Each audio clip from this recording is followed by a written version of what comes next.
Every country in the world is in debt, honestly. Every single one of them. The United States' currently known debt load is approaching $40 trillion. The European Union's debt? Around $15 trillion. Another giant nation, Japan, has about $9 trillion of debt. And what's truly viral is this. Even the oil-rich nations, we know for their desert climates, carry trillions of dollars in debt. Saudi Arabia is one clear example. Of course, we can add Germany, South Korea, and even China to that list. Each of them, and many more, are all in debt. So we have to ask a fundamental question. If every nation and every citizen is in debt, then who exactly do we owe? That's where the real theater begins. In the end, what we call debt is the main gear that keeps our entire modern world turning. Every war ever fought, every coup, every economic crisis, each one is a building block of an invisible debt mechanism. And when we start to dig into that mechanism, we begin to see something. Simply put, all nations are caught in a cycle of debt among themselves. Or in another sense, they could be called indebted to themselves. Of course, none of this means that countries have an equal distribution of wealth. We need to look at the issue from a much deeper, more fundamental perspective. So where should we look from? Or rather, where must we look from? Let's start with the numbers. Over $300 trillion. That's the known amount of global debt today. And let's add a few more details to that. For a Japanese citizen, when we look at the ratio between public debt and gross domestic product, it stands at around 250%. For Italy, roughly 145%. And for the United States, about 123%. So, what exactly should we understand from these numbers?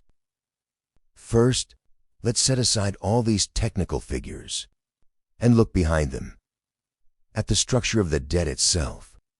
Right in front of us stands a constantly changing, ever-rising mountain of debt. But this amount isn't really traded in today's real paper money. Of course not. So, how much of all the money in circulation is actually real? How much of it truly exists and is being used? If we look back at the origins of debt itself, what would all of this really mean? The truth is, every answer lies in humanity's own past. Let's bring an image to mind. Europe in the 1700s.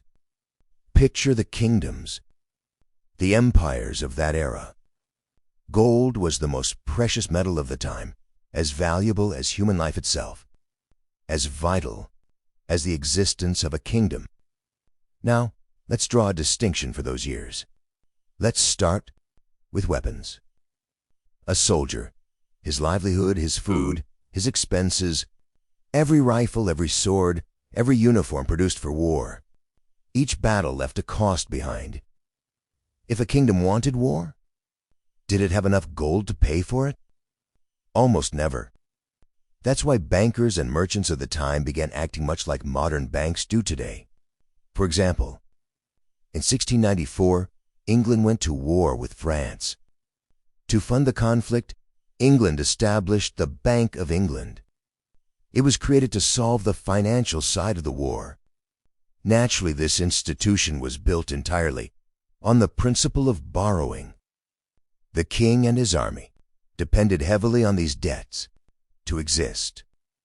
So, the crown issued bonds to the public, essentially borrowing money from its own people, and the citizens became the financiers of the war. This system, this structure, didn't just decide the outcome of wars. It shaped the foundation of today's financial borrowing model. In a way, a state's borrowing mechanisms were born from these very ideas. Every need, every effort to cover a cost gave birth to new forms of debt. And each of those forms carries the roots of the debt patterns we still live with today. We can see a similar form of borrowing in the Ottoman Empire as well. Its fundamental structure was known as the iltizam system. At that time, through auctions or fixed payments, state lands were sold on an annual basis. This provided the Ottoman government with a steady cash flow.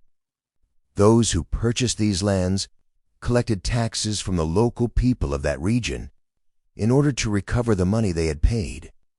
Each tax they collected functioned much like a landlord, trying to cover the rent on his own property.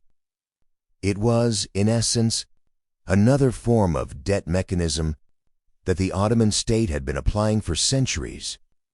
Of course, there are countless other examples. In the late 1700s, France supported America's War of Independence. The French government borrowed so much money, so many livres, that the people could no longer bear the hunger and poverty. Soon, uprisings erupted. The Bastille was torn down, and the economy collapsed in one of history's great implosions. And let's not forget the Napoleonic era.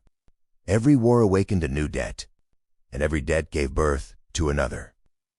Victories themselves were nothing more than the spoils of wars purchased with borrowed money. Anyway, returning to the main point, all of these borrowing systems reveal one clear truth. States have always spent money they didn't actually possess, even though that money was borrowed. Interest-bearing and ever-increasing. It was used across empires, from England to Russia, from Germany to countless others. And here lies the essence of the matter. The debt system is what allows nations to keep their economic tracks running. Yet, when we look at it from a broader perspective, we see that the very nature of debt has evolved. It has taken on a new identity. That new identity is this: wars have gonna bring peace. How so? Let me explain. The new face of conflict is no longer about invasion, but about making another nation dependent on debt. Could one country trap another through borrowing? Could it make others indebted to itself? That was the real victory. If there was anything more cunning than war, it was the ability to enslave through debt.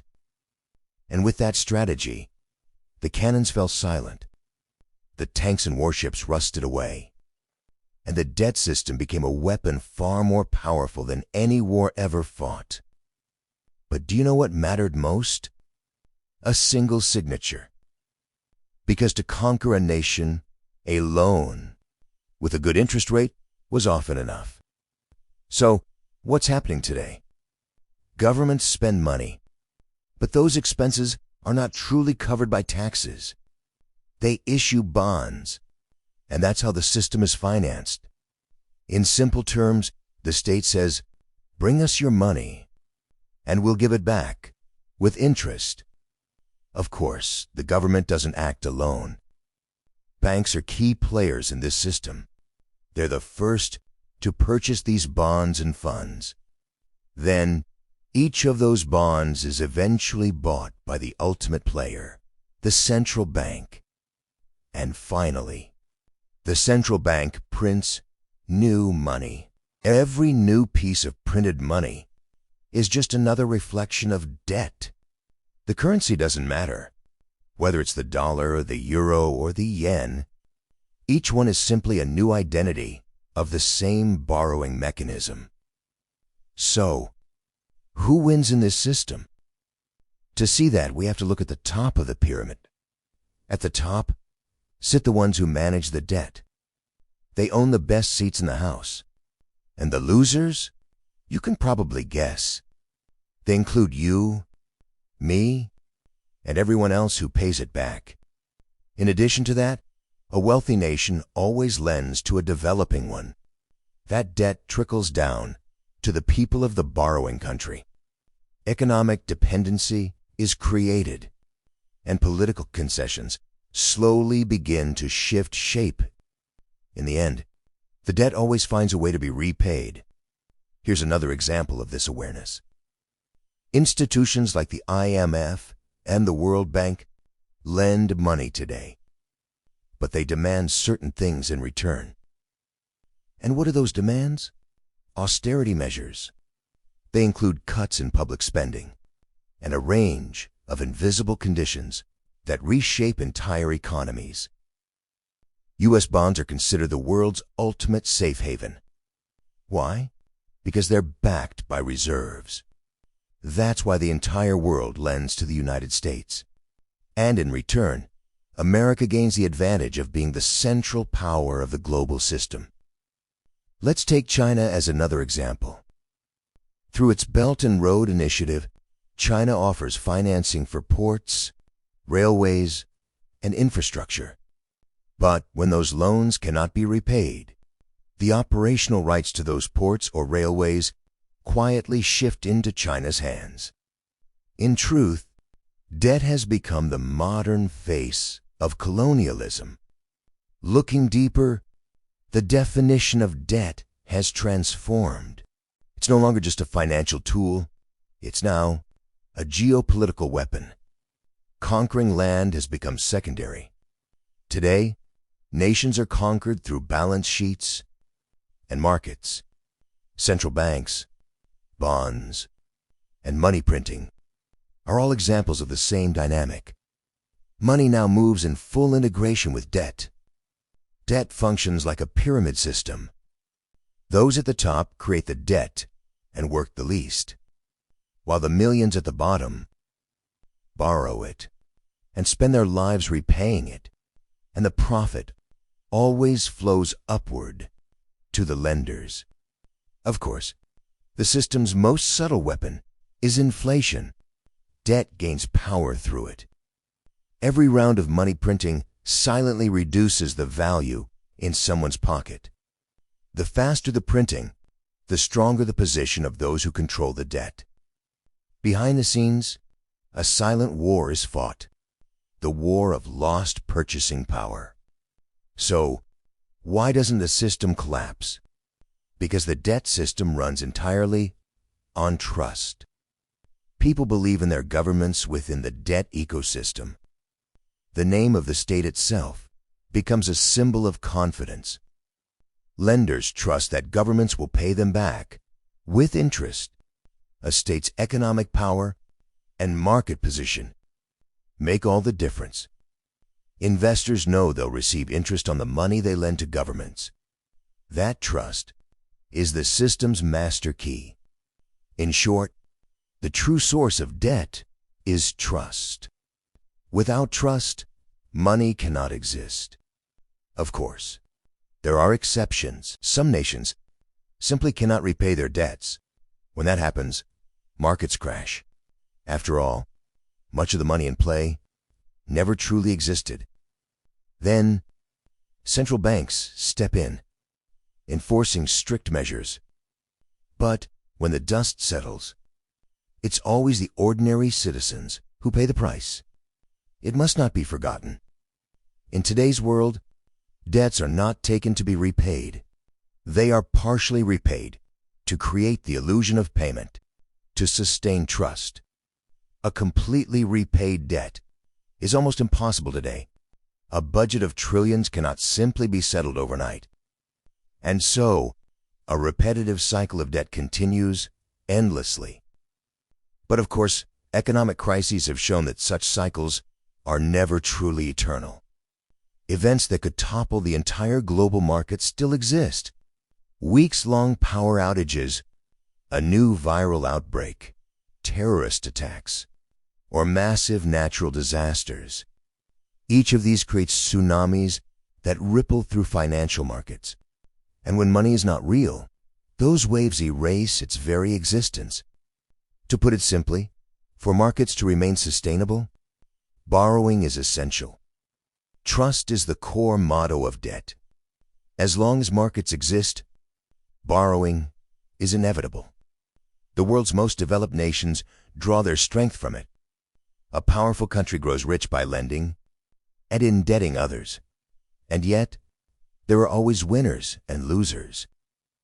One person's money flows into another hands. That's the cycle. That's the mechanism. Modern enslavement runs on debt. To conquer a nation today means to bind it with borrowing. And perhaps the deepest irony of modern history is this. If a nation is considered rich today, it is measured by how much debt it carries. Because debt is the invisible chain of the modern world. What I've told you here is born from a hunger for understanding. I know that. You want to learn more, to see deeper. And if that's the case, I'm here. Your mind runs on knowledge. It's your fuel. So, to keep it burning brighter, subscribe. Let's expand your perspective and enrich the way you see the world.